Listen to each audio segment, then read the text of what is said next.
What is up, YouTube? Hi. Giving on to our Lord and Savior Jesus Christ, first and foremost. Always. My name is Marcus. I'm Christian. And this is Marriage for Dummies Reacts. Reacts. And today we got a request from Joshua Sandman Simmons, and it's going to be why Chick-fil-A outperforms the competition. Capitalism done right.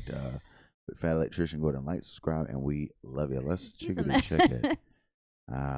My favorite business model of all time, and I think that it is the epitome of this just might be my favorite business model of all time, and I think that it is the epitome of capitalism done right.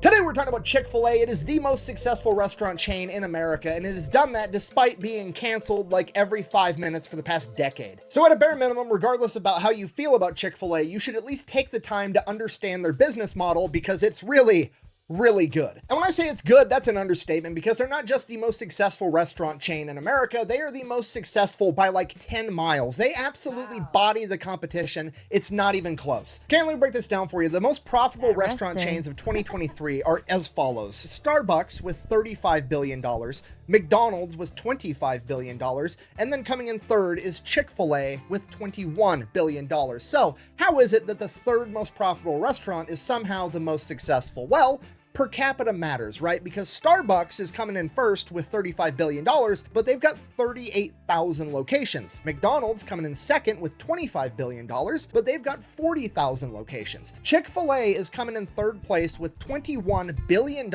and they have 2,900 locations. Okay, these other restaurant chains are 12 times larger and have roughly the same output as Chick-fil-A, meaning that the average Chick-fil-A is like 12 to 14 times more profitable than your average McDonald's or Starbucks, which is absolutely fucking insane. And then it gets even crazier when I remind you that Chick-fil-A isn't open on Sundays, meaning that Chick-fil-A is outperforming all of its peers with less locations, working less hours a day, working less days per week. And we're going to get into how that's possible right after a word from our sponsor. Today's video is brought to you by Rocket Money. It is your all-in-one finance app capable of doing pretty much anything you could want. It does all the normal stuff that you would expect, like help you set a budget, monitor your credit, even track your net worth. But what sets Rocket Money apart is they help you identify every single subscription that you are paying for monthly, and half the time you forgot you were even paying for that. Okay, me and my wife do this all the time. There's always some football game or MMA fight that I want to watch and some TV show that she wants to watch, and for some reason it's on some streaming service or app that nobody has ever heard of. So we have to go get the app, get the streaming service, sign up for the 7-day free trial just to watch our show. Then we forget we signed up for the free trial, and then we're getting charged $7, $8, $9, $10 a month every month for the next 3 years, and I have no idea. Okay, because online streaming has just turned into cable again, let's face it. Is Rocket Money going to fix that problem? No, not really, but they are going to help you quit paying for it. In addition to that, recurring monthly payments that aren't necessarily subscriptions, so like your cell phone or your internet provider, Rocket Money will actually help you negotiate to lower your bill and save you money there too. So if you want to give Rocket Money a try for free, you can go to rocketmoney.com/fatfiles. I'm going to have it also linked in the description down below. Let's get back to the video.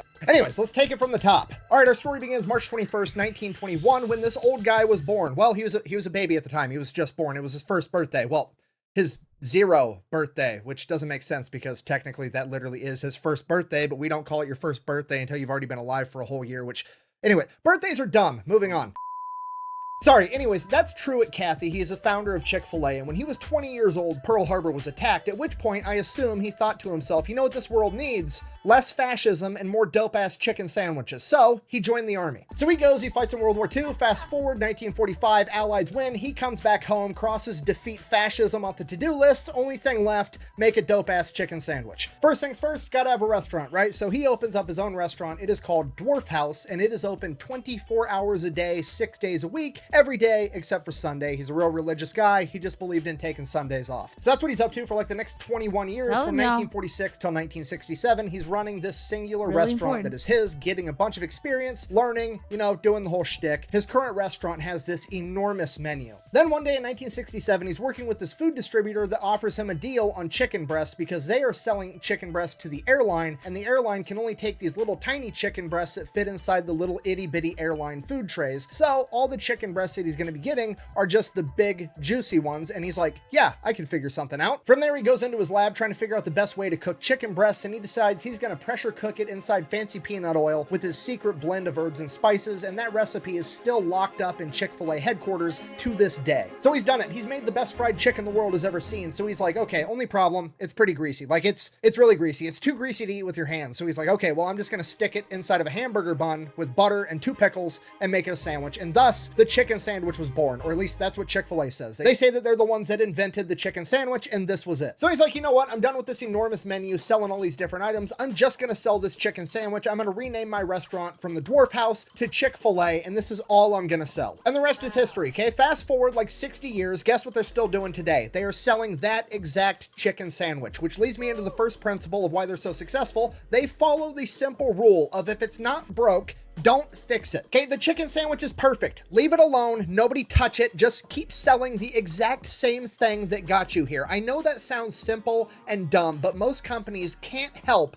but fuck this up. That is a Cheez-It inside. 16 times the size of a regular Cheez-It. I present to you the Cheez-It Crunch Wrap. Okay, and I can give you a real life example why changing shit up and having promotional items all the time is a terrible idea. I used to eat Doritos all the time. Then one day Doritos came out with this new flavor called Buffalo Ranch Doritos Jacked, and they were the best Doritos on the planet by like 10 miles. And I probably ate a bag of them every day for several years straight. Then one day they just disappeared and they quit making them, seemingly for no reason. I can only assume it's because it was driving down the sales of all the other flavors because they were the best Doritos ever. And now, guess what? I just don't eat Doritos anymore because every time I eat a normal Dorito or a Cool Ranch Dorito or a sweet chili Dorito, I go, oh, it's like a shittier version of Doritos Jacked Buffalo Ranch, and I don't even like it anymore. Okay, because you gotta realize, people are creatures of habit. I would have habitually eaten a bag of Doritos Jacked every day till I died if they gave me the option to, but they took Doritos Jacked away, then they essentially broke my habit for me, and I just never went back to eating normal Doritos, okay? So, it was a giant mistake to have the promotional item in the first place, because if they didn't have that, I probably would have just kept eating normal Doritos for the rest of my life. But no, they fucked it up. Which leads us right into our next principle, the KISS principle. Keep it simple, stupid. And this is really where Chick-fil-A excels. Okay, let me break this down for you. Here's their entire menu. They sell chicken sandwiches. That chicken can be fried or grilled, and it can come with cheese or lettuce if you want. And then they also have chicken nuggets and chicken tenders. That's it. That's like the whole menu. And some of you are like, wow, that's not a lot of variety. I'd probably get bored if I went there a lot. First of all, unlikely. It's the best chicken sandwich on the planet. Secondly, even if you did get to the point where you're like, you know what? I don't want a chicken sandwich. Cool. Then don't go to Chick-fil-A, okay? If you don't need plumbing work done, don't call a plumber. But if you do need plumbing work done, you call a plumber. And if you want a chicken sandwich, you go to Chick-fil-A because it's the best chicken sandwich, okay? There's nobody on the planet that's like, man, I would really enjoy a chicken sandwich right now. And they pull up to an intersection and there's a McDonald's right next to a Chick-fil-A. 0 people on the planet are going to go to McDonald's for that chicken sandwich, okay? None. Nobody. Chick-fil-A has picked its arena of battle, and when it comes to chicken sandwiches, they are the undefeated heavyweight champion. Which honestly is exactly how you should tackle pretty much anything in life, okay? Pick the one thing that you want to excel at and just be the best in the world at it, and you're going to make way more money than anybody else. Okay, let me break this down for you. Every person that you've ever looked up to, pretty much ever, you've admired for the fact that they are the best in the world at something, or they excel at one thing in particular, okay? Michael Jordan hasn't played basketball in decades, but everybody on the planet knows who Michael Jordan is because that motherfucker was the best at playing basketball. Okay, you've never had a role model in your entire life where you're like, wow, I really look up to this person because they're pretty mediocre at a bunch of random shit. Mediocre.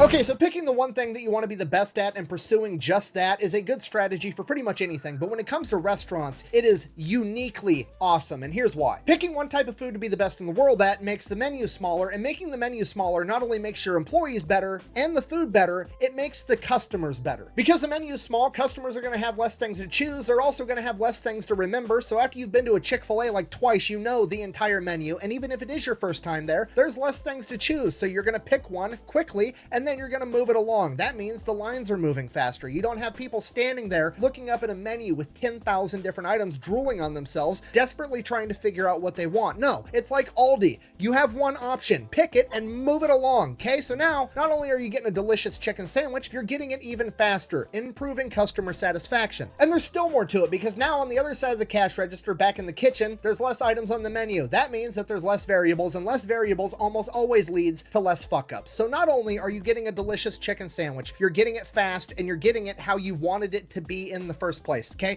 Customer satisfaction is through the roof. Okay, and at this point, some of you think, surely I'm exaggerating, and having a smaller menu can't make the business that much better. But you're wrong, and we're gonna go over McDonald's menu together, and I will prove it to you. All right, McDonald's menu, let's see what we got going on here. First off, we have the Big Mac, and then we have the Quarter Pounder. First, we instantly just rue the fact that we know it's about to be extensive. It's so I don't even know all the Can names. we fast of the forward? Yeah. Just kidding. question right off the bat. Why do we have the same type of meat with different sizes of patties? Okay, go with the smaller patties, and then if they want more meat, just give them more patties. Don't have different sizes for no reason. It's more variables, and somebody's gonna fuck it up eventually, okay? Because me, the fat guy on lunch break while I'm at work, orders a double Quarter Pounder with cheese, and then they accidentally give me normal Big Mac sized beef patties. I'm gonna be sad, and then I have to get my burger remade, and it slows down the whole world. Okay, next order of business. Why do some buns have sesame seeds and some don't? Okay, do I care about sesame seeds? No. Does any rational person care about sesame seeds on the bun unless they have an allergy? Absolutely not. But we all know that there's some Karen that's going to use that as an excuse to drive back around and go through the drive-thru again, bitch out the employee for 5 minutes because she's trying to get a free meal over it, okay? Now you've ruined the employee's day, you've slowed down the line, and you have to make more burgers, all because you can't decide whether or not you want sesame seeds on your buns, okay? Just make a decision. Okay, next question. What the fuck is the difference between a McDouble and a double cheeseburger? They look like the same exact thing. Oh, I see here. It's one piece of cheese. That's the difference. You have a whole different sandwich with a different name over one piece of cheese. Okay, just pick how you're making a double cheeseburger. You want it with one piece or two pieces of cheese. Don't have two different options, because now I have to listen to the next 10,000 people ask, what's the difference between the McDouble and the double cheeseburger? One's cost 7 cents more because it has an extra piece of cheese. Okay, that's dumb. Get rid of it. They're the same picture. All right, moving on. Chicken and fish, adding 2 more types of meat, which is more variable, so that's bad right off the bat. Secondly, best sounding one is the Bacon Cajun Ranch McCrispy. Now, unfortunately, it's a limited time only item, and it's probably the best one because that sounds way better than a regular McCrispy, which means I'm never going to eat a regular McCrispy ever again because I'm always going to be thinking about the one that got away, the delicious Bacon Cajun Ranch McCrispy, okay? Stop doing limited time and seasonal items. Every time I lose a limited time item, it's like getting dumped by a girlfriend, okay? Quit putting people through that. Either keep the item or don't keep the item. Okay, next order of business. Why are we adding a third? All right, time out. Oh gosh, it's so real. Additional bun. Okay, this one also has no sesame seeds. Just put the no sesame seed bun on this one. Or if this bun is better, just get rid of the shitty bun altogether. Okay, then we come to this philosophical conundrum. What is the difference between the McChicken and the McCrispy? Can somebody explain this to me? That's rhetorical. I'm fat. Of course I know the difference. Okay, this one right here is where they're trying to knock off Chick-fil-A. I know that because it looks like they're trying to knock off Chick-fil-A. And secondly, it comes in a foil bag just like Chick-fil-A. And this is their original chicken sandwich, which is basically a frozen hockey puck that they call chicken that they popped in the microwave beforehand, okay? If you're trying to rip off Chick-fil-A, just commit to it and get rid of this one altogether. Okay, moving on. Okay, then we have the chicken nuggets. Hey, stop it! Okay, so that's 2. Now we've got 10 for a total of 19 different items on their entree menu. Okay, now let's just go ahead and pop over to Chick-fil-A and look at a piece of art. Okay, 1, 2, 3, 4, 5, 6, 7, 8. 8 items.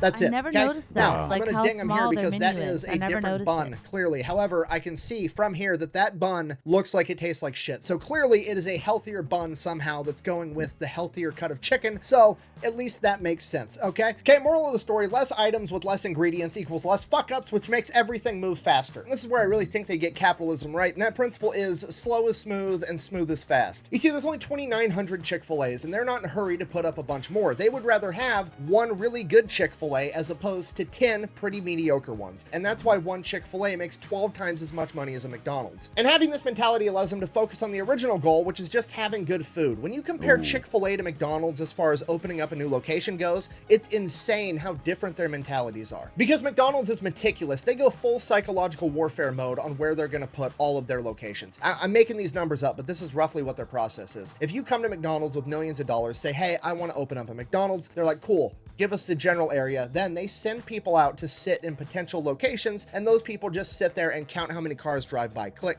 click, click, click. And McDonald's knows out of every 100 cars that drives by, 3 of them are going to pull into McDonald's, and they know that every single person that pulls into a McDonald's on average spends $12 or whatever. Before McDonald's even breaks ground on the new restaurant, they can predict within $10,000 how much money that location is going to make that year. Chick-fil-A, on the other hand, doesn't give a shit. They're going full Field of Dreams approach. If I build it, they will come, okay? They can't tell you within $10,000 how much money you're going to make in your first year, but guess what? They can tell you it's going to be more than any fucking McDonald's around. And because they grow so slowly, they're not like a normal franchise where just some rich millionaire dude can come up and be like, hey, I want to own a Chick-fil-A and never actually work there. No, Chick-fil-A owns every Chick-fil-A. They own all of it. They own the restaurant, the property it's built on, and all the equipment inside of it, okay? If you want to run a Chick-fil-A, you become an operator, at which point you get 50% of the profits of that restaurant that you run, okay? They are extremely picky about who they let run Chick-fil-A's. You almost always have to have worked there for an extended period of time and worked your way up. These people end up making over $250,000 a year, and they have to have a very, very small investment. I think it's like $10,000, and it's not even technically an investment. It's more or less a security deposit, because if this person goes to a different job or they retire, they actually get that money back, assuming that the restaurant that they were running is in good condition when they leave. According to their website, like over 10,000 people every year apply to be an operator and run a Chick-fil-A, and they pick like maybe a couple hundred. They have a less than 1% approval rate for people going through an extensive interview process that includes writing essays, background screenings, and everything else. Now, obviously, there's pros and cons to this, just like everything else. One of the cons being, while you are the operator, you're technically not the owner, so you kind of always have that dangling over your head, like you're not actually the owner of the Chick-fil-A, you just run the place for somebody else. But at the same time, I think that it also incentivizes all the employees that work there, because there is actually a clear path of like success. There's a real career there where you can actually work your way up the ranks and start making hundreds of thousands of dollars a year, potentially at a job that you started when you were 16 years old working in high school. Okay, like I think it does a lot to the morale and the overall culture of an entire company to actually have a visible ladder there that people at the bottom can climb up to the top. Because I mean, let's face it, a lot of these restaurants, like, yeah, technically you could own a McDonald's, but also I think McDonald's charges $50,000 or $60,000 just as a franchise fee to open up the restaurant. Then you also have to pay for the restaurant. Basically, you need like between $2 and $3 million to open up a McDonald's. So as a person working at the cash register, that dream of potentially owning one, I guess technically is possible, but also highly, highly unlikely. And the problem with that is, instead of getting people that work their way up from doing dishes in the back all the way to running the store, you just get a bunch of multi-millionaire assholes that want to buy 50 McDonald's so that they can make even more money while also not working. Whereas Chick-fil-A, it's really hard to get a single Chick-fil-A, and then if you prove yourself and you're really,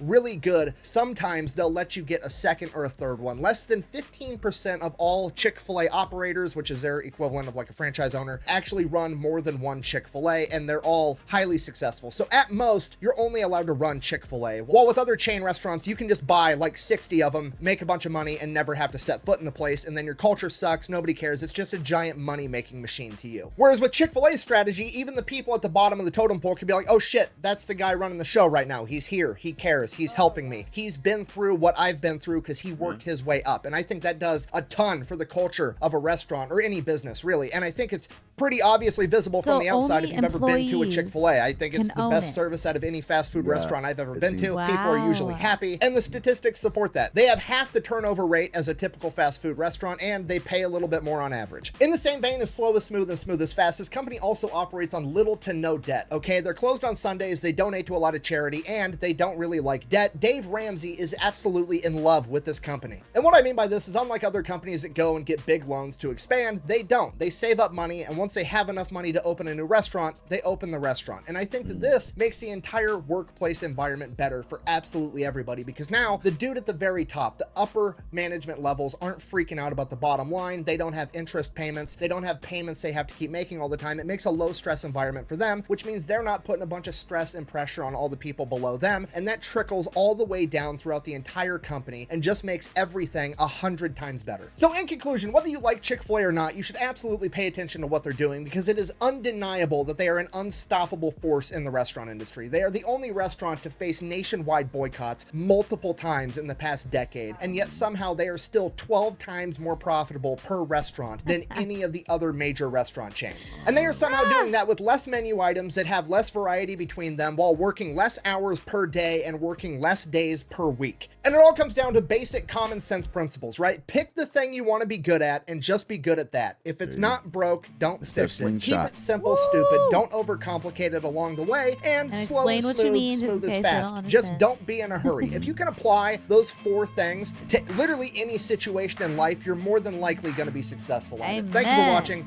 Best way to support the channel is go buy some merch over thefatelectrician.com. Quack, bang, out. Yeah. So what's the slingshot thing you were saying? The David slingshot. Yeah. It's With David and the giant. Yeah, like the thing that killed the giant was his perfection and his mastery at his craft, which is slinging rocks. Not like slinging rocks, like I'm saying like slinging rocks and aiming and all of that. So yeah, that's wild. Yeah. 100%. And rest, like to be closed on a whole day. Yeah. That could be profitable. Yeah, it's favor. It's favor. That's blessing. Yep. It's giving that to God. You know, and that's amazing. So do it. Love that. Do that, y'all, for real. Give God some. Seriously, but God bless y'all. We love you, and we'll see you in the next one. Yeah.